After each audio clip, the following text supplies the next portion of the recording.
be in. Oh, okay. Well, we're on the air, and welcome to Town Talk.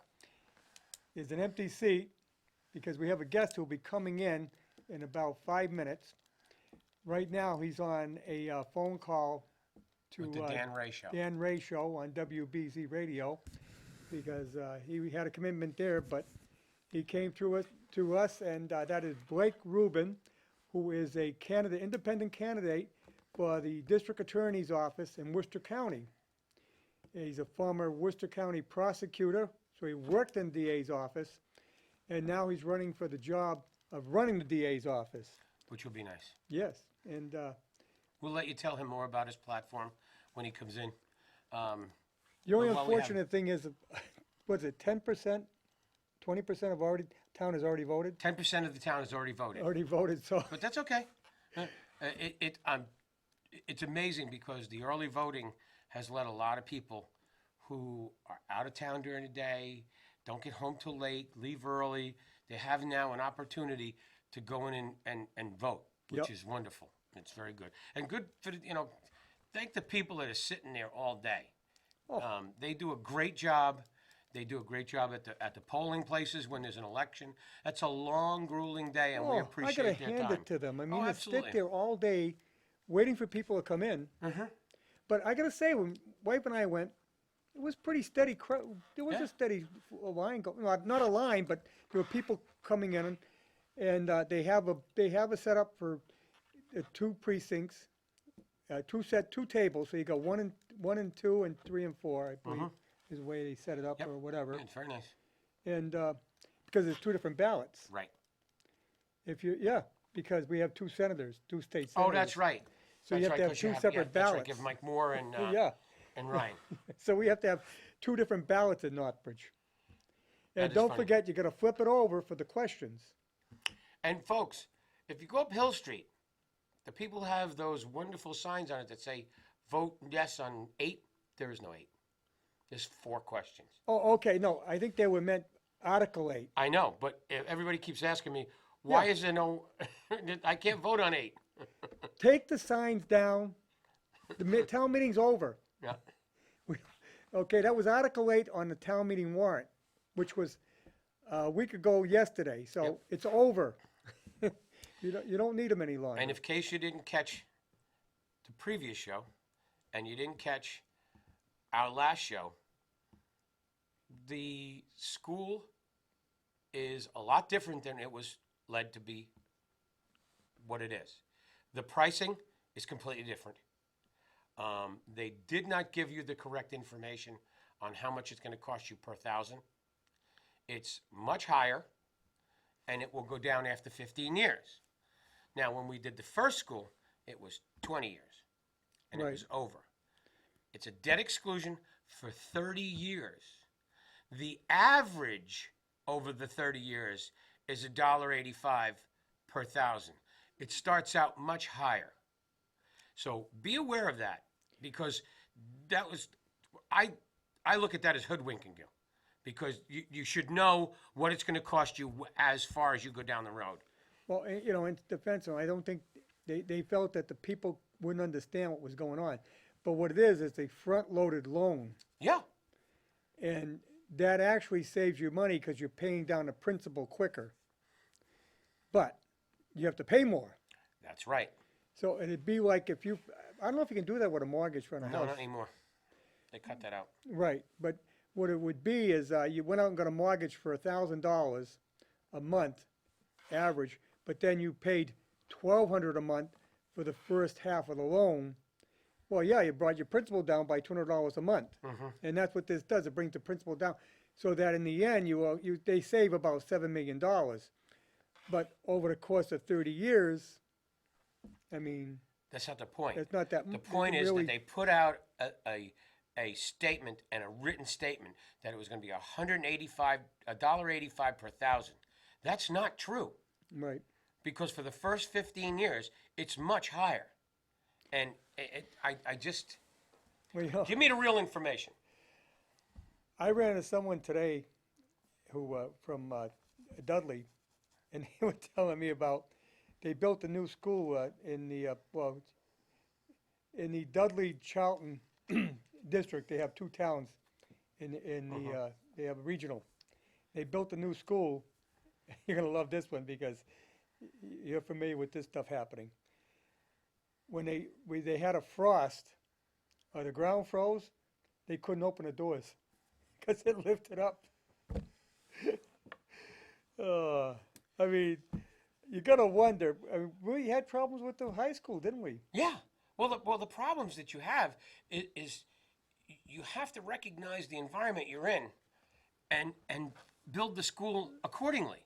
You Yeah. can't take, like when they built the high school, and I went to the meeting, and I said you can't have a window that's 58 inches wide by 7 inches tall and have it be a double hung window. The double hung is what you have in your house that you raise and lower. Well, with that weight, there's no balance, which is the mechanism that lifts it and lowers it safely, is not going to hold. Guess what? You can't open any of the windows in high school anymore because all the balances are broken. And once you get out of that whole year of all of the holdbacks on the contracts, nobody's coming back to fix that. Now that's the architect's fault. Yes, yes. Just like the architect here wanted to put school guard in all of the windows. You can't because your fire department can't get in the windows to put a fire out. Yeah, because they do school need to guard have access. Right. I mean, school guard is the newest world of safety for people getting in a school that don't belong in there. It was all done after the Newtown shooting, and one of these products is it's a type of a laminated glass that has a very special interlayer. Like your windshield is laminated glass. Right. It's a very special interlayer that take you about probably 15 minutes with a sledgehammer to get through it. Really? Oh yeah, it's very powerful. It's very powerful. But it's not going to stop a big bullet. Okay? But it is, if you do it in the front doors and the vestibule and the sides, it stops, but it's containment so that somebody could call for help. Right. But if you put it throughout the whole side of the school and there's a fire, the fire department can't get in. So they've stopped doing that, but a lot of the architects do what we call cut and paste. They cut and paste into the Yeah, they're doing it on a computer. right, and they do it into the specifications, so Yep. they don't. It's Yeah, the thing is, it wouldn't make any sense to put it on the side anyway, because the intruders don't go, they go through the front. of course they do. They want to get into the school. Do it in your doors, Yeah, just your doors. yeah, and that makes a lot of sense. But they don't want to listen. I deal with it every day. I deal with it every single day. We have a school in I've said it before, Fairfield, Connecticut. Not shy. They want the doors to be Category 4 bullet resistant glass. Okay? It's a primary school. That's going to be The expensive. door, forget the expense. The door weighs 850 pounds. Yeah, who's going to There's open not a it? door opener and closer that'll work. And a little kid's going to open that door Right. because the architect thought it was a great idea. That's like the glass they use on the presidential limousine. Yeah. You ever see the size of that Oh door? yeah, oh yeah. The thing's about a foot Yeah, wide. you know where they make them? No. Pittsfield. Oh, really? Yeah. That glass? Yeah. No, they make the vehicles in Pittsfield. Oh, they make the They vehicle. ship the vehicles to Pittsfield. And that's where they make all the armored cars. That's where, well, you know it's in the Pittsfield area. That's where you make all your armored cars, GE polymers. And, oh, by the way, that's where all your money for the Right. Well, next door in Dana. Dalton. Dalton. Yeah, I get. That's where you make all your... Dana's the one that went underwater. right. That's right. Yeah, Dalton. I've been by there. Oh, yeah. Oh, yeah. It's right on the city line to Pittsfield. Barbed wire everywhere. Oh, yeah, you're not getting on that property. No, you don't get near that No. property. You go by it, If you but don't know what get we're near talking it. about, that's where they make the money. They make the actual money, paper. the blank paper Right. that the money is printed. They don't print it there. No. But no, they, it's just made. And they've made that paper since the country was formed in that place in Dalton. And at one point, do you know they were going to buy it from outside the country source? That's awesome. Yeah. That's terrific. I forget It's like who- buying I forget what It's like buying administration our it was. flags from another country. That's just a Well, we great do idea. that. I know, it's just stupid. At one point, I think it was, back probably in the 90s, when they changed the uniforms, they were buying, the new uniforms were going to come from China. I mean, come on. But here again, we're gonna save some money. Well, look, do we really save money by going overseas? We give jobs to Americans, and those Americans pay taxes. So you get your money back in a sense too. Do you know another thing that's made in this area that's made nowhere else in the world? No. Survival mirrors. Oh, really? You would, in this military, would know what a survival mirror is. Most people don't know what a survival mirror. Every military person has a thing called a survival mirror. It's a small mirror with crosshairs etched in the back of it, which has a hole in it, so that if you're in distress, you can Morse code with it, and it has the directions silk screened in the back of it. It's made right here in Worcester, Oh, and has been for over 100 years. oh, They wanted to move the factory and put the interchange in there. They can't because they can never rebuild the equipment. The equipment was built by the owner. He's been doing that. It's tempered glass, it's silvered glass, and they've been doing it there for over 100 years. yeah, it's like David Clark makes all the Right. headsets. Yeah, and the uniforms for going up into Yeah. space. Right here in Worcester. Yep, I know a woman on their staff. Let me tell you what I'm going to do an interview. I'm going to try and get a hold and do an interview in Millbury, Mass. There's one of the last textile mills in New England, Oh, I didn't know that. S&D Spinning. Oh well. They make the threads. The red thread on the baseballs, Yeah, they make that I thread. did not know that. They make the thread and they make the inside, The winding. the winding inside. Oh, that's so cool. I did not know that. And they're the only ones that can make it to the specifications that Major League Baseball wants. That's Imagine, terrific. right here in Millbury, you go by it, the place still looks like it did back 100 years ago. It's heading out on in the back if you go through West Millbury. Yeah, it's very So- interesting. It's amazing what's made here. I mean, Yeah, it is. It really is. Well, it's so many little niche businesses that Yes. that you don't recognize that employ a ton of people. The place up in Worcester that does they employ like 45 people. It's amazing, and everything is hands on. It's all by hand. right over here in the Linwood Mill, we got Fulcrum Acoustics. They make speakers for the rock groups, for auditoriums, for Disney World. Well, actually, Eastern Acoustics made them for Yeah. Disney World. Yep. But they're little. If you go to, you know what a Purgatory Bear is? Yeah. Up above, behind them. Oh, that's interesting. There's I did not know there's that. probably about a half a dozen workers in there that they assemble these speakers by hand. Nothing Real but- quality because it can handle extremely loud music without distorting. Wow. Yeah, it's amazing some of the stuff out there. Yeah. There's a company in Hanover that makes. They do a lot of specialty display company stuff, and they make it's amazing to watch because they have a clean room, and you know the little eyeglass that looks at gems. Yeah. Well, they literally go over a mirror like this all day. That's all and make sure there's no inclusions. And what they do is they take this first surface mirror and they put it on a wall. They just did the Hard Rock Cafe in Atlantic City. And when you walk in the room, it looks like a mirror, but there's a little hole in the corner. And you take the TV remote and you click it at that little hole, and the TV comes out from behind it. So it's a first surface mirror, but Yeah. it when the light changes, it comes out. It's amazing, amazing. Well, the company you work for right here in town does some pretty exclusive stuff, right? Well, that's we actually drill the hole and polish them for them. Oh, Oh yeah, we do a lot. That's how I know about them. We do a lot of weird glass Yeah. business. Yeah, it's an interesting business. It's changed over the years because we print in glass now. So if you ever get a chance, there's two things I wanted to say tonight before I forget. If you ever get a chance, go to the new restaurant at I call it Webster Lake, Indian Ranch. oh yeah. They Okay. did a picture. They had a photographer do a picture, and I'll hook it up with them sometime. You'll see it. They took a picture of an eagle. There's an eagle that lives on the lake Yes. in full flight, and it's absolutely gorgeous. And we printed it on a piece of glass. Then they took a drone and took a picture of the lake from the drone towards the new restaurant, and we printed that on a second piece of glass, and we put them 2 inches apart. Looks 3D. It's amazing. It looks 3D. Well, that's a new thing. I see this advertisement on the TV about you can order your picture printed on glass. No frame. Nope. Now, do they do that there? Yep. So you do it, you, Right there. oh. And an interesting part about that is it won't come off.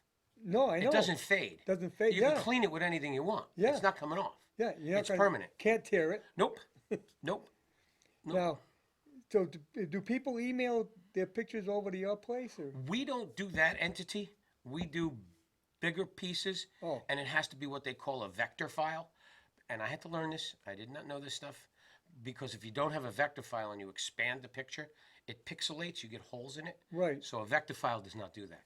So we do a lot with. There's a lot of stuff out there for.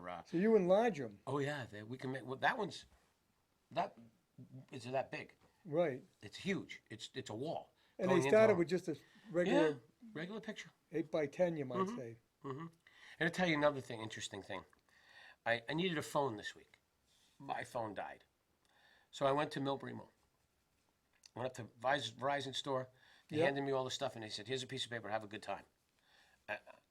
I'm a dinosaur. I'm lucky I could turn my phone on. It took me hours to try and fit, and I couldn't get anywhere with it. So I took it right down the road to the new one in Uxbridge, the Verizon store in Uxbridge. Those guys were phenomenal. They took it out. They took the two phones. They transferred the information. They got the whole thing set up for me and didn't charge me a dime. Right. I didn't even buy it from them, but they do a tremendous job.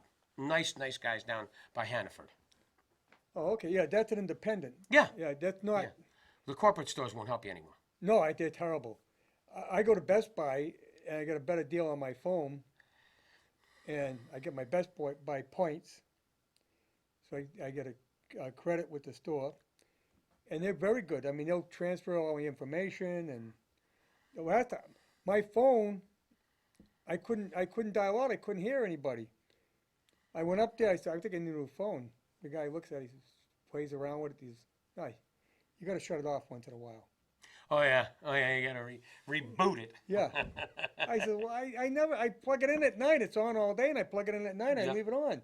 He said, no, you got to shut it off because it's got to upgrade. It is. They have so many upgrades on these phones. It's Oh ridiculous. my God! But you look at what this phone. This is a mini computer. Oh sure it is. Sure it is. It does everything your computer does. You get emails on it. You get texts on it. You get. Yeah. You can calculate. You can You can store. go on the internet. You can go on the internet. Yeah. Yep. I mean, they're unbelievable now. Yeah. I want to. My phone's got to be bigger than most because I can't see it. I put glasses on all the time. When you look at your phone, you have more computer in that phone than the computer they use to go to the moon. Oh yeah. It's crazy. It is, and they're getting smaller. Oh yeah. And as Well, don't you remember Dick Tracy? yeah, We used to make fun about the Dick And Tracy. now we got it. No, you do. You did. They have it. yeah, I got one of them. Do you? I don't have one of those. Yeah. I got enough leashes. I don't need any more leashes. Aaron in the back he has a real good one. He has an Apple one, which is I don't have a fancy one. I got a regular Google one, but a cheap one. 'Cause I'm cheap. I couldn't read that if I had to. I need my glasses to read that. I have to constantly Yeah. put them back on. But you can make a picture-to-picture, telephone call, viewing one another. I don't wear it that much. I still wear my old-fashioned one. I remember, and this dates me. I remember going to the 1962 World's Fair in Long Island. That's when they first introduced the video phone. That's right. But you had to be in the next booth. Yeah. I remember that. That was pretty funny. Well, they had one that connected to Chicago. But I mean, you had to have a huge camera Oh yeah. and Oh yeah. then Now the it's this line. big, little tiny camera. Yeah. Well, now you can do it. Yeah. You go to Skype. I was going to make a call. Well, the guys that are overseas in military, Yeah, it's they're, awesome. they're talking back and forth back home Which is awesome. over Skype. When I was overseas, I didn't see anyone except through pictures Right. for almost 2 years. Because I couldn't even make if I went down to make an overseas call, you had to wait 2.5 hours. No kidding. Yeah, because it was only one line. Oh wow. Well, he had the one line that came across the transatlantic line. Now it's all done by satellite. They I can mean, f- you they can pick up watch your cell phone and call overseas, and you instantly connect. Look at now, you get these calls, soliciting calls from people in India. Oh yeah, all the time. Yeah, you called to get something repaired. You're talking to somebody in India. That's for sure. I love when they say, "Hello, this is Paul." Yeah, and I'm Santa Claus. If your name is Paul. Yeah, I know. Shut up. Shut up. So, back to the questions at hand. You have 4 questions. You got the question about which one? Come on. First question is about the nurses. That's right, nurses. The second question is about. No, I can't remember. It's the one about the community. Oh yeah.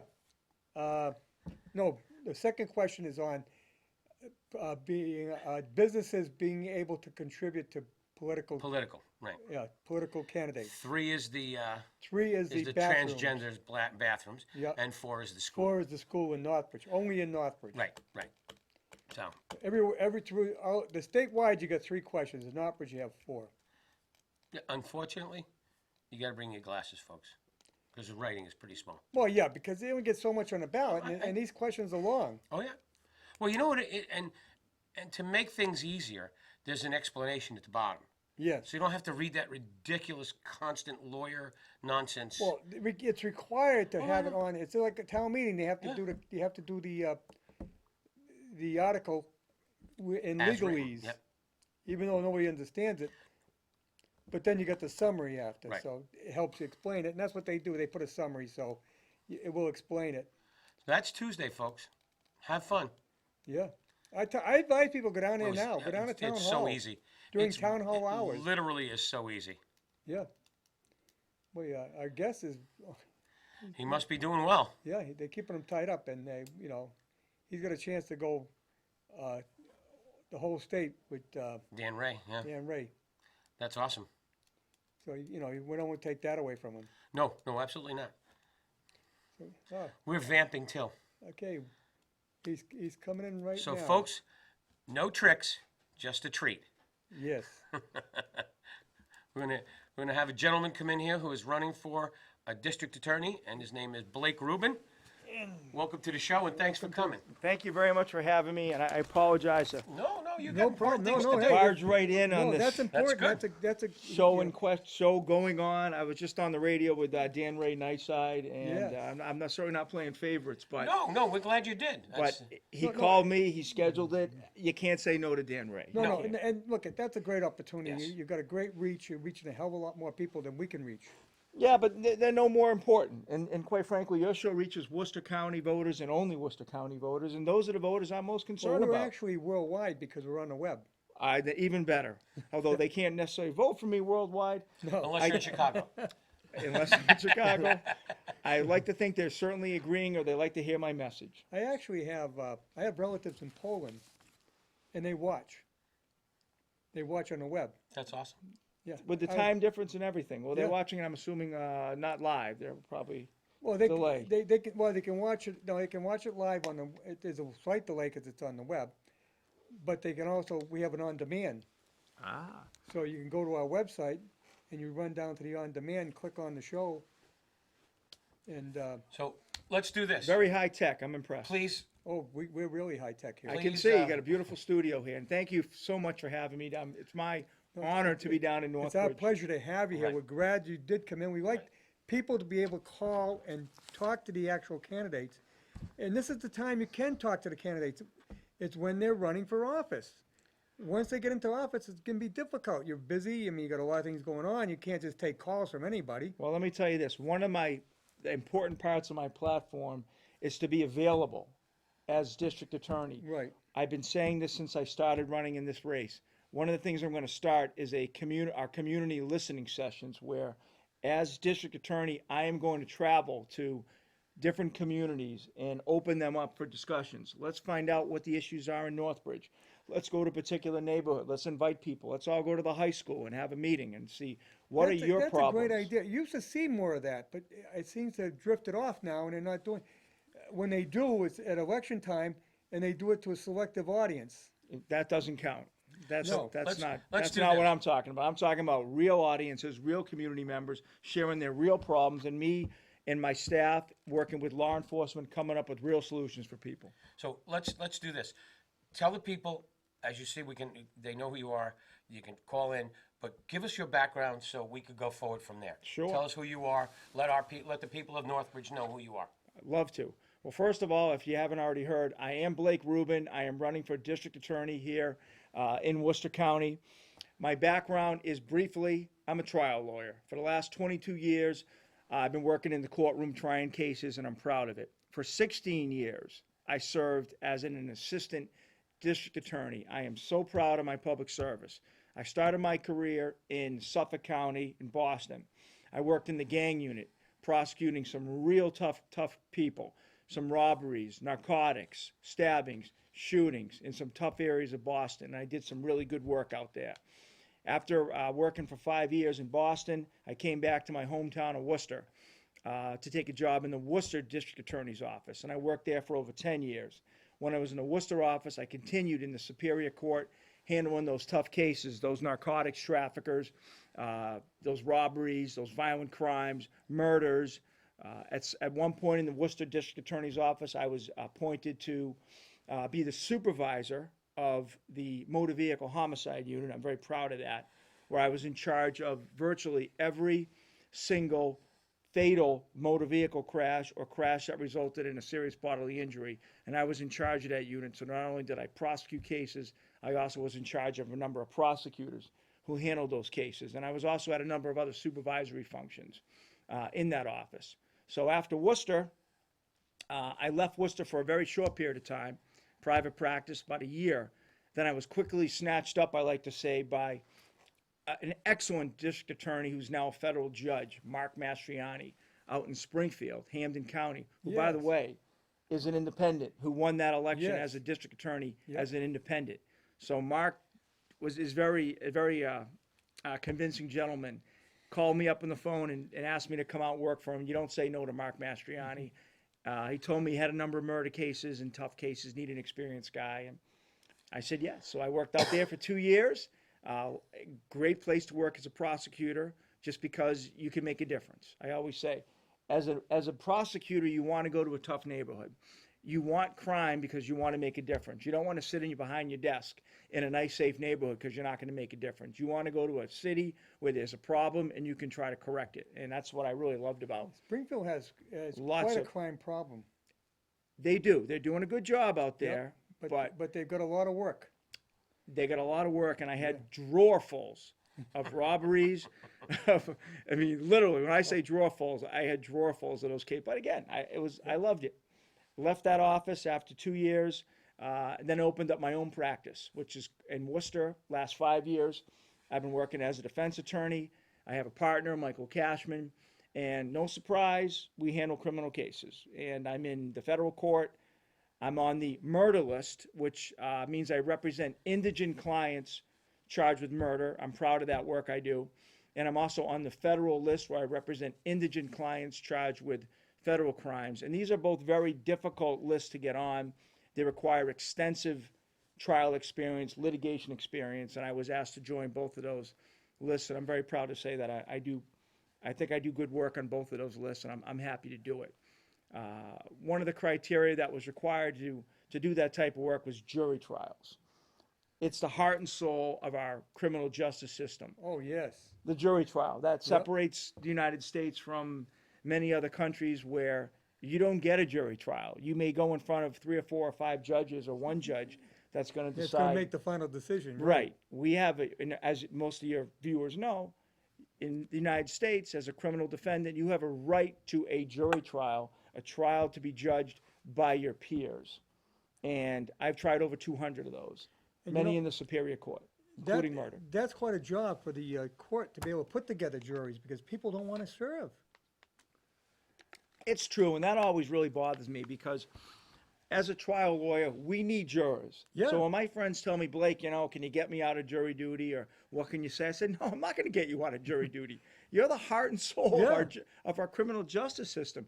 We need you in that courthouse to move our cases along. And it's a privilege to serve on a jury, and it's a privilege to be involved in our criminal justice system when we have such a great system. It's not perfect, but I do believe it's the greatest one in the world. It can interrupt your life a little bit, depending if you only get, I got called, probably a half dozen times, including I got called for federal jury duty, but I never had to go because it never turned up, there was never a trial. But the federal list, you're on for a month, Yes. and they let you know, you check in, and okay, nothing, and when a month goes by, you're off. My wife's been on, I lose track. Every time she gets called, my wife's a teacher.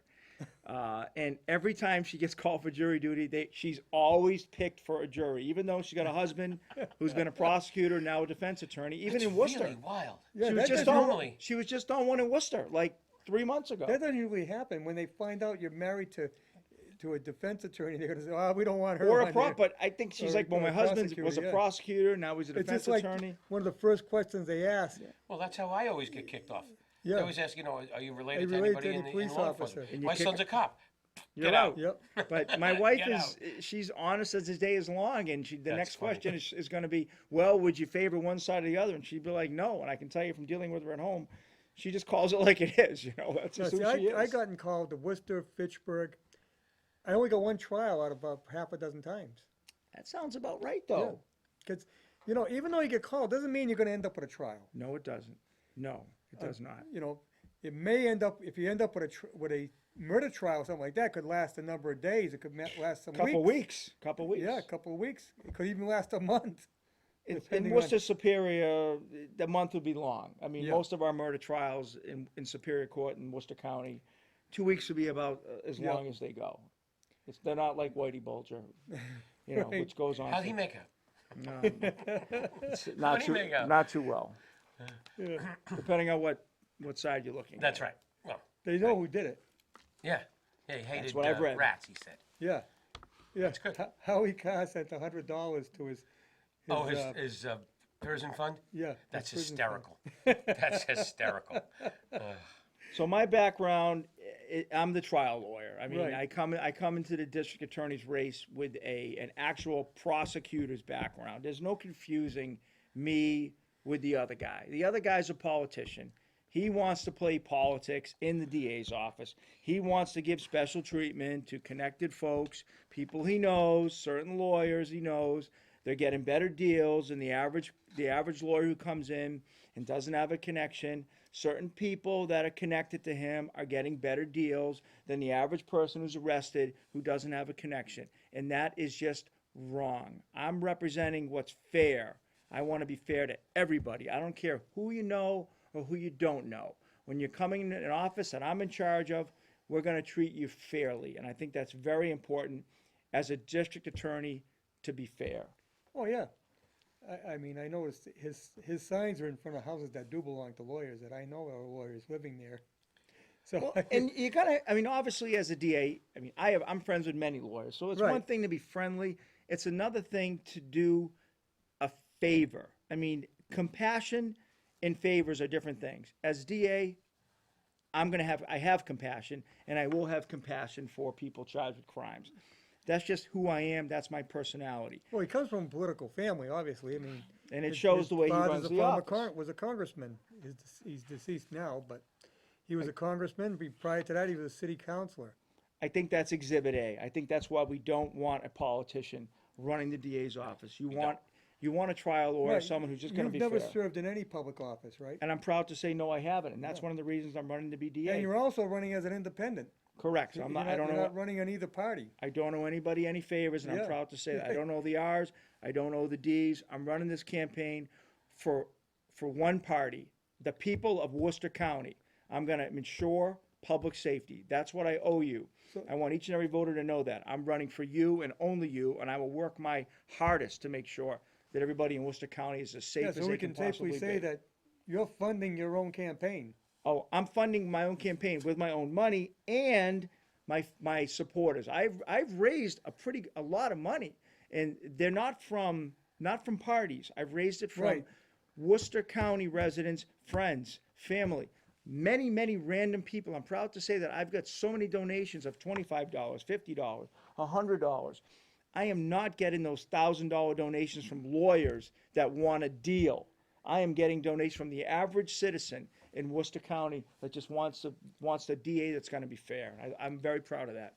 Yeah, yeah, you have to look at that. When someone gives $1,000, they're gonna want a return on that. Oh, they want something. I Yeah. can tell you that right now. You know, $100, especially a $10 or $25 donation, they're doing it because they support you, Right.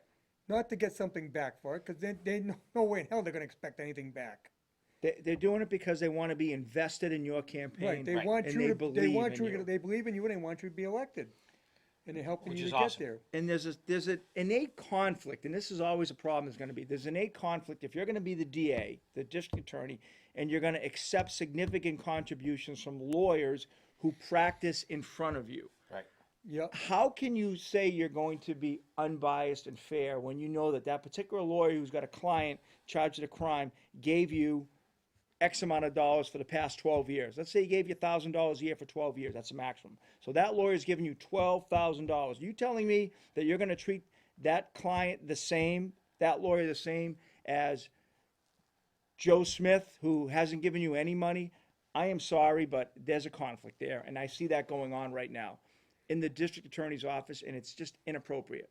yeah. It's not the way I want to run an Well, office. we've talked about this. Harry knows this. I have a lot of friends in law enforcement, As do I. and a lot of them are very fed up with the way I've been at functions with your opponent, who was standing with the colonels and the lieutenants of the state police. And then when it came down to the rubber hits the road, he backed out on him, Hung him out to dry. hung him out to dry. It's Awful. Just, did something that he should have been Should have taken responsibility for right, it. Should have nothing. owned it. Should have owned it. and didn't. And he hid behind it and he hung them out to dry. And I have no respect for that ever again. And I'm getting that from many of the voters. And again, this isn't Blake Rubin accusing him of doing No, something. it's not. I'm telling you, from me, standing next to these guys when he was kissing their butt to be their buddies, look at me when I'm telling you, I was there. You all know what I do. Then he hung them out to dry. He hung out with them. He was at parties with them. And it's just obnoxious. And remember now, what we're all talking about obviously is it's an unfortunate event which resulted, I call her a victim. You know, the young lady who was arrested for this. Well, Let's she's get a it mess. clear. She's a victim, and I will call her nothing but that. It's what he did with that, so we're referring to that particular matter. And the Attorney General did an investigation, as your viewers are probably aware, as did the Special Counsel for the State Police. And both of those investigations found that my opponent called the colonel and basically twisted the colonel's arm to change a police report Yeah. where he never did it before. That's the issue. Right. It's never happened in his 12-year career.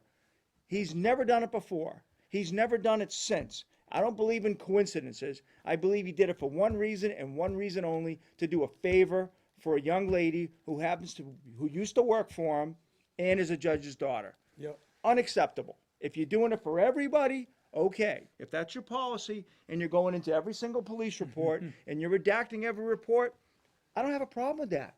If you're doing it for everyone. But one time in 12 years, are you kidding me? I mean, seriously, are you kidding me? It's screaming. It's screaming favoritism and unethical conduct. And quite frankly, that's why the Worcester Telegram asked my opponent to resign. It's unprecedented that the Worcester Telegram would do something like that. And they've come out, and the Worcester Telegram has asked him, demanded he resign for what he did with that young lady who I'm going to call a victim And it's not, and that's just one incident. that we know of. Right now, he's running on a policy of reduction in juvenile crime, where he has said, and this is not from local, it's from other towns. I have a lot of individuals who are in, from police chiefs to lieutenants he told them not to arrest juveniles anymore, have their parents come and get them, and do not charge them. Then you run on a platform saying I reduced juvenile crime. Well, yeah, because they're not in the court because you're not arresting them anymore. So if some kid comes to your house and blows out the windows in your car, he's not going to be arrested. He's going to be taken, he's going to call his parents and you're going to call your insurance company and you're going to pay for it. That's the kind of crap that he's pulling. And I don't like it. And it's an interesting point you make, because the other side of that is, and I like to say, show me the data. Show me the proof. My opponent has consistently withheld data from the public. When I say data, I'm talking statistics. Let's find out how many cases you prosecuted. What happened to all those cases? Remember, he doesn't own that data. You know who owns that data? You own that data. Well, Worcester yeah. County Yeah. owns that Yeah. data. These are public Citizens, yeah, the records. citizens that own it. You own it. We own it. And what's worse, the Attorney General is currently suing him for failing to provide statistics on cases that he prosecuted. There's an open case now. It's going on for 2 years, where my opponent and 2 other DAs have refused to turn over public records strictly relating to statistics. 8 other DAs turn them over. It's outrageous. It's a pending lawsuit. And the Attorney General's brought it. And you know what's even worse? Guess who's paying to defend this lawsuit? We are. We are. Yeah. It's coming out of the budget. It's Oh, yeah. coming out of the state budget. So not only is he refusing to turn over the data, we're paying for his refusal to turn over the data. Ladies and gentlemen, it's outrageous. I don't know how else to How describe it. can It's you be outrageous. an informed voter if you don't get the information? You need the data. Show me the data. I mean, that's how, an election is an evaluation of the elected official. I agree. And how can you do an evaluation on someone if you're not getting the correct data as to what's going on? And that's been my stand from the beginning. As district attorney, I want to have a transparent office. I want to run a data-driven office. I want to be judged not on headlines, not on convictions, not on high bails. I want to be judged as my job based on data. Not everything you do as DA should be based on a conviction. Quite frankly, I'm going to be just as proud of diverting cases out of the criminal justice system. That's what you do as district attorney. Remember now, it's not about sending people to prison, because not everybody deserves to go in prison. It's about seeking justice and doing justice. And Right. I want to be held to that standard. And I'm going to be just as proud of the folks that I divert out of the system as the violent offenders that we get into prison. Because remember, I would say about 90-95% of the people that we send in prison are coming back out. So we need to be prepared for these folks when they come out. I support rehabilitation, because these people are coming back out in our neighborhoods. I don't want them to go back in. We have a greater than 50% recidivism rate here in Worcester County. That's the rate that people return to prison. Yes. That's not acceptable. No. It's not acceptable. We can do better, and I know we can do better. Priority 1 right now, I think we can all agree in the DA's office, though, has to be the opioid epidemic. I think you guys will both agree. Well, that's a problem throughout the state, throughout the whole country. And it's not getting better. No, it's not getting better, and I'm glad you brought that up. Massachusetts, from the 2017 statistics, there was actually approximately a 4% drop in overall in Mass, opioid-related overdose deaths. That's great. So statewide, 4% drop, 2017 versus 2016. Fantastic. The state's going in the right direction. Well, guess what? Worcester County, 4% increase in opioid-related overdose deaths. You know what that tells me? We're doing something wrong in Worcester County.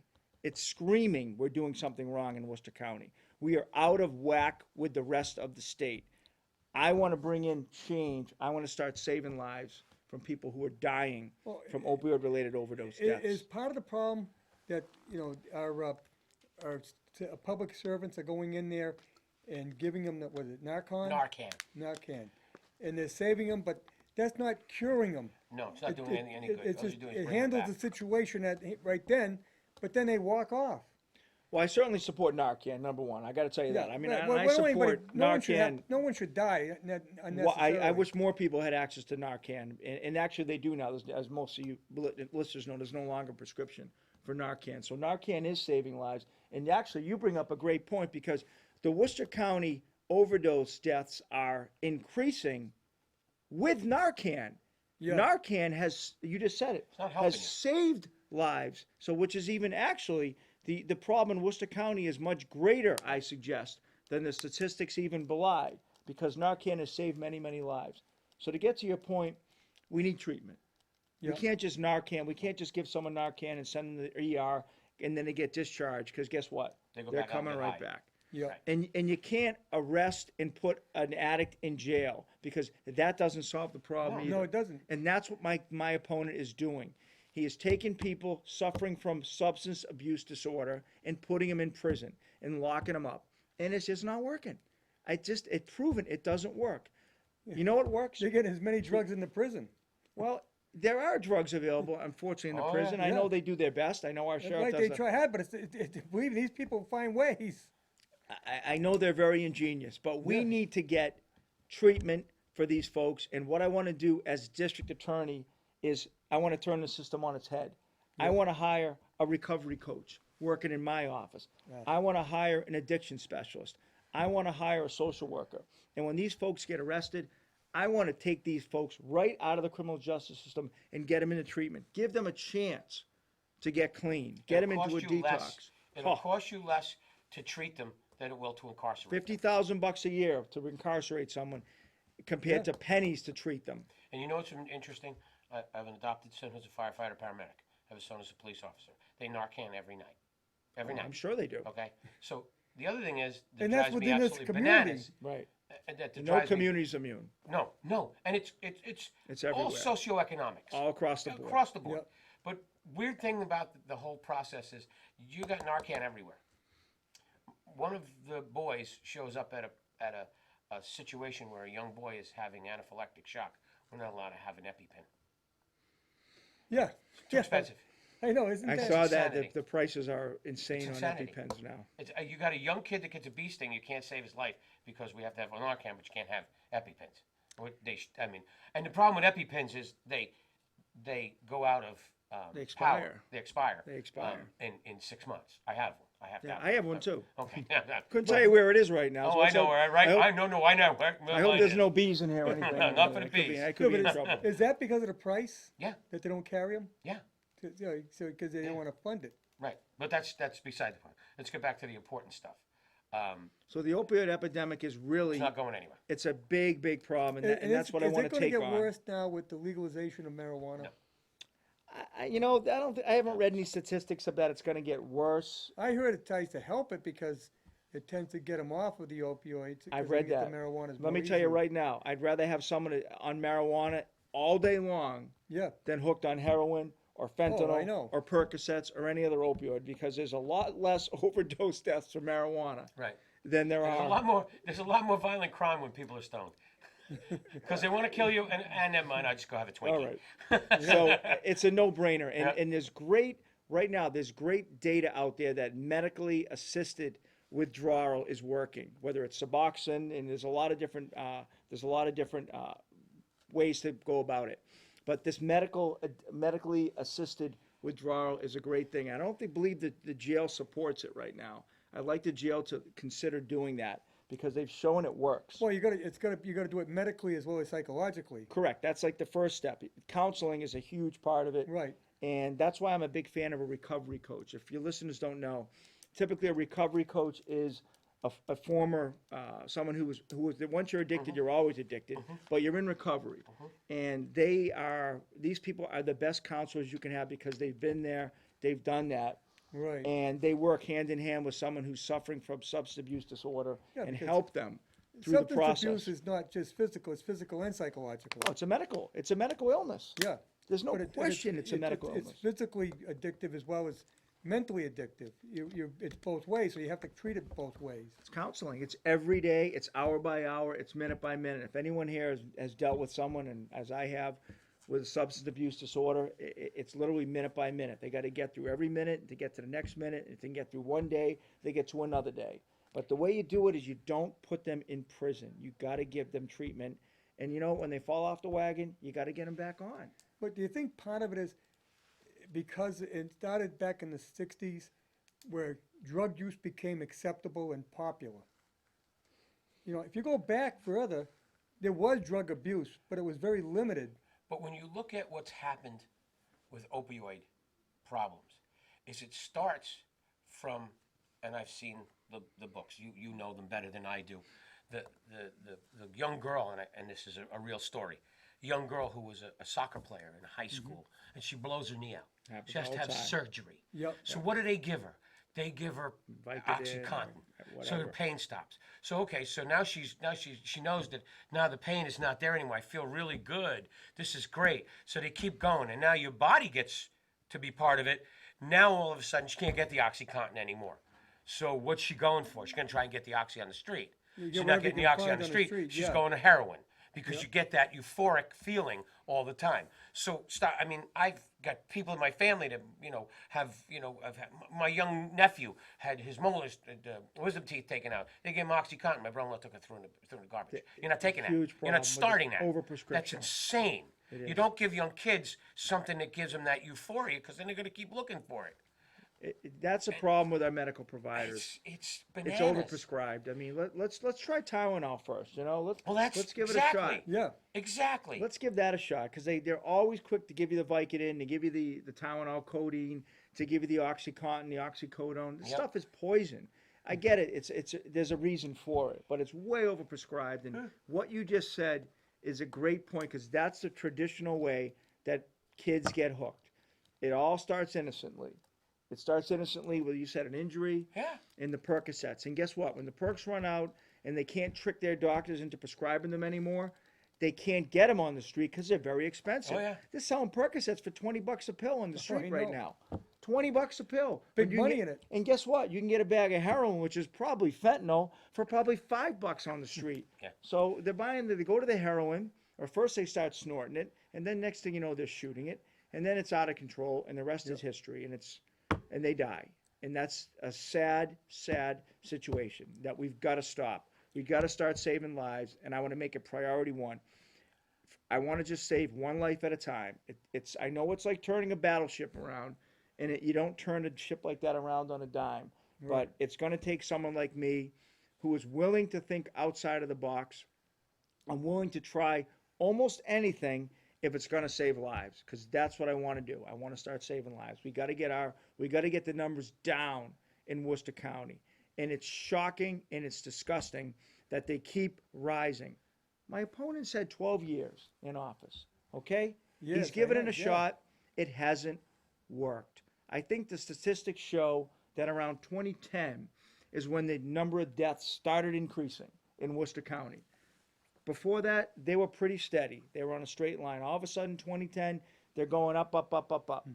And what did my opponent do between 2010 and 2015? He did nothing. He did nothing. He's talked about an opioid task force he's created. Great. But he waited till 2015 to create it. Where were you from 2010 to 2015 when hundreds died? One of the problems, I think, Not acceptable. He's never been challenged.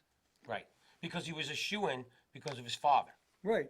which is not the way that this is supposed to run. But even if you go back even further, his predecessor, he was appointed through the Kennedy family, Uh-huh.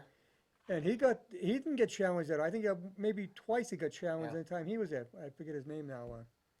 You're talking about, who are we talking about now? Before predecessor- Early. John Conte? John Conte. Yeah. I should remember his name. He came on my show when we were in the studio.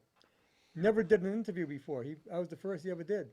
He was a quiet man. He was very quiet. I think he did a very good job. He did a though. great job, but he never got. As district There was attorney. they never challenged. In the end, he had a challenge, so he came on my show. But Joe Early's been in there, and how Never, many without a ti- challenger. 3 without terms. a challenge? Yeah. So 12 years. Did you hear what he said about his first things that he did? Was he did vehicular homicide cases. Where the hell was he 5 years ago? Personal shot. Okay, and I was very proud of that. For 3-4 years, I ran the unit. So not only did I handle those cases, I'm proud to say I designed the unit that's currently in place right now, where it's a group of prosecutors that will respond to any serious bodily injury or death related to a motor vehicle, and then work with the police to properly investigate that matter. So that's a unit, as I understand, is still in place, but I take full credit for creating that particular unit in the way it runs today. Well, that's important because you'd be amazed how many vehicular homicides there are, right? Oh, yeah. Many. Yeah. There are many still unsolved. I had a drawer of unsolved hit and run cases that I kept right next to my desk. And I don't know how they run it now, but I can tell you this. I get a phone call from a particular lady, I won't mention her name, every year still calls me about her son who was killed in Worcester and always asks what's going on. And even though I've left the office, I've maintained a great relationship with her. And she it's tells still, me, there's still no word. well, she tells me that the office, my opponent, is not returning her calls. And she has told me that he will no longer give her any information about her case. I kept that drawer of unsolved cases right next to my desk because I would encourage those people to call me because the pain doesn't go away. No. Ever. And they're not coming back. They're not coming back. And just because the case is unsolved doesn't mean you forget about it. And that's why I created that drawer, and that stayed always close to me, and I was proud of that. I have to have a quick answer because we're running low on time here, but how you feeling on illegal immigrants? I believe in treating everybody the same, number one. When you're in the criminal justice system, I don't believe in giving anybody a break. So if John Smith comes in the office and he's charged with narcotics trafficking, and Jane Smith comes in and she happens to be here illegally and charged with narcotics trafficking, we're going to treat them the same. But you'd work with the federal government on it. Well, again, I wouldn't work with the federal government because what we're dealing with is a state issue. Yeah. The district attorney deals with state prosecutions. So you don't deal with the federal government. That's just not within the purview of the DA's office. Now, if someone is prosecuted and they're convicted and the feds want to get involved, they get involved. I certainly would not stand in the way. Right. I would not stand in the way if I'm asked for information about a case. I'm going to provide that information. We are not going to hide anybody's identity. So that's number one. No one's going to get special treatment because they're a non-citizen. That's something that always bothered me in the DA's office. When someone comes in and they're charged with a crime and they're here illegally, sometimes there's pressure to give that person a better deal because they might get deported. I do not support that. Right. That just rings We had a vehicular homicide in unfairness. Milford, Yeah. and I mean they couldn't get an interpreter because of where he lived.